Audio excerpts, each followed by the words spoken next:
खलीफा के लबों से जो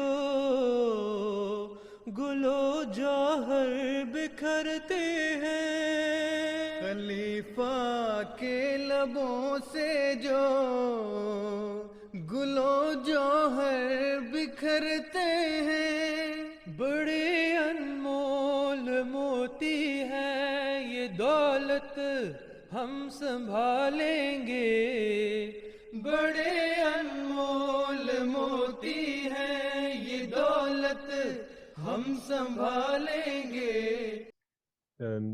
During the time of after the Holy Prophet ﷺ, there was always this group called the rebels, and those rebels even exist today within Islam. It's still apparent, but there's always people that would twist the truth, or they would say something to one person and go behind their back and say something to other people to overthrow them. And this was exactly what was happening during the time of Hazrat Usman Rizal anhu. This was what beloved Hazur was talking about today, that they would go against him, they would show loyalty to the Holy Prophet ﷺ, and not to Hazrat Usman Rizal anhu, and they would talk behind his back and then talk to other people and try to overthrow his Khilafat. And imagine, on one hand you're trying to spread the peaceful teaching of Islam, but on the other hand, within your own home, you have people who have been rising against you. So that was the description which Hazur is trying to portray today. But Imran will give you more of an insight today in the summary. So anyone who didn't get a chance to actually watch it, for those who love history, Hazur is giving like so much detail, which personally I've never heard before. So it's good for you guys to learn that as well. So Imran, if you have the presentation, could you quickly share it from your screen? Well, thank you, everyone. Welcome. Should I start? Yes, please. Today's Friday sermon, 5th March 2021. So, who's speaking about Hazrat Usman Tarana today's Friday sermon? Hazrat Musa Tarana has explained the details of the rebellion at the times of Hazrat Usman Tarana. He said that none of the people of Medina sided with the rebels. There were only 3 individuals who aided the rebels: Muhammad bin Abu Bakr, Muhammad bin Uzaifa, Ammar bin Yasir. These rebels demanded Hazrat Usman anhu to step down from the seat of Khilafat. However, Hazrat Usman anhu was firm that he could never take off the shirt provided to him by Allah and leave Muslims in darkness. Hazrat Usman anhu stated today, these people are creating disorder, but one day when I am gone, they will wish that each and every day, Usman's Khilafat would turn into years, and will wish that Hazrat Usman anhu had not departed from us so quick, because after I am gone, extreme bloodshed and the light of people will be forsaken. This is exactly what happened later. These rebels had restricted Hazrat Usman anhu in his house. He was not able to move around, and no food or drink was allowed in his house. The rebels had accepted an Egyptian noble, Jafiki, as their leader. As a Muslim Maulana explains that his proof proves that the roots of his rebellion were Egyptian, and Abdullah bin Sabah also resided there.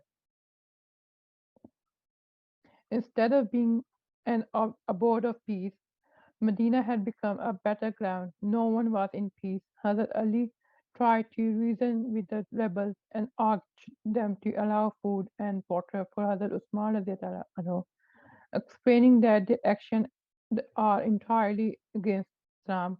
However, they refused to listen to him, even though they claimed that they accepted Hazrat Ali as the true successor of the Holy Prophet. Hazrat Muslim anhu explains that this shows that these rebels were only after power, not to abide Hazrat Ali anhu in any way. Following this, Mu'mineen Hazrat Habiba anhu also tried to reason with the rebels. However, these vile people accused her of falsehood and attacked her mule. She was going to be martyred if it was not from the not for some people of Medina who stepped in and saved her and took her home. When news reached Hazrat Isha, she decided to travel towards Makkah for Hajj. Some people urged her to stay. However, she replied that, "Do you wish the same to happen to me?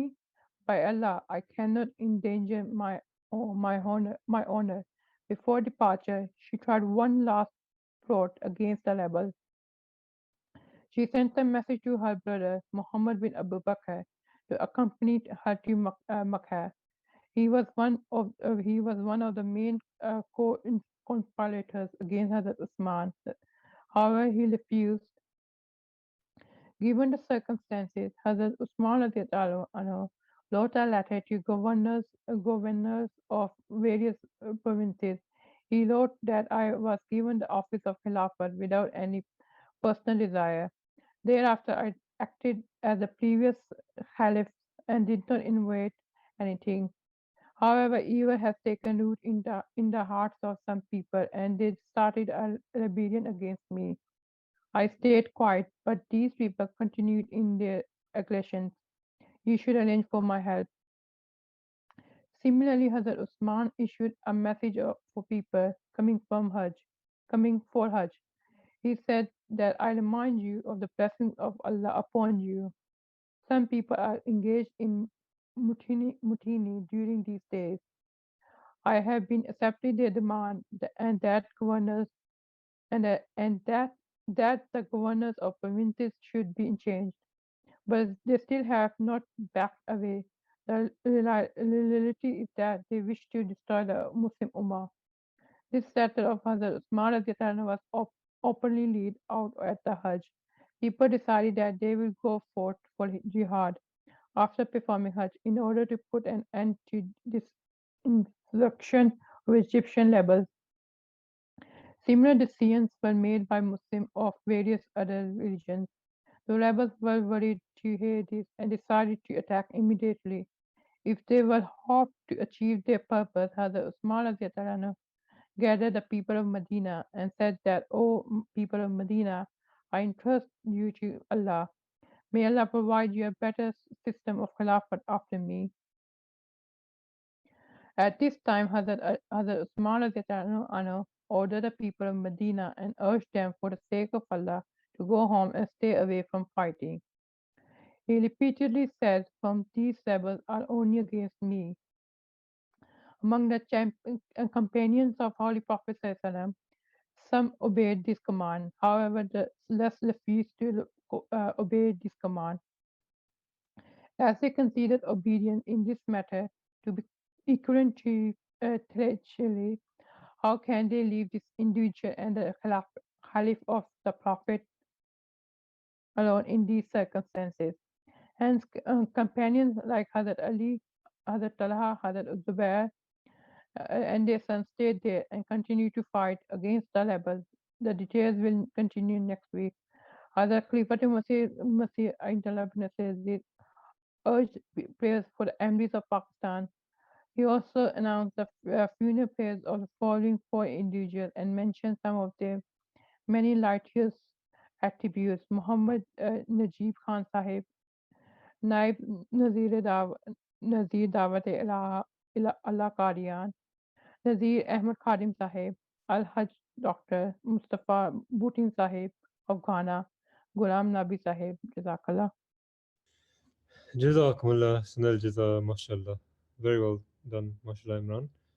As you know, every week we're trying to give opportunity to different people so that we can also, hear from them as well, know who they are. So it's almost like get to know your brother as well. And at the same time, we're doing a short summary of the Friday sermon. Jazakallah, everyone, for listening to that. There's one thing which I found really interesting in this Friday sermon is that, with this ayat istikhlaf that we always quote, that, Khilafat is promised to the believers in this world. And it's so amazing to note that I didn't know this, but during the time of the Khulafa Rashidin as well, they also quote this same verse to tell people that Khilafat is a thing promised by Allah, and that is why they've been elected. And as you can see, that even Hazrat Usman Rizal anhu himself, he didn't want to take this banner of Khilafat, and he even wrote letters to different provinces saying to them that I didn't want this. This is something which has been bestowed upon me. And if you remember during the time when our beloved Azur came from Rabwa to for the elections, he came with just a small suitcase, and he had in no mind whatsoever that he wanted to be or in any way seek to have this mantle of Khilafat given to him. He was so certain that he would go back and just carry on his work as Nazir Allah in Pakistan. But lo and behold, he was elected and he stayed. So this is the essence and this is the beauty of Khilafat in comparison to other leaders in this world. They make campaigns, they try to go to different tribes and different towns and cities to try and motivate people to vote for them. Whereas our Khilafat system is so beautiful that it's purely a divine election, which is chosen by Allah the Almighty Himself. For people that don't think that they are capable or worthy of doing that job, Allah puts it in their hearts and makes them capable of doing it themselves. This is the beautiful difference between us and others as well.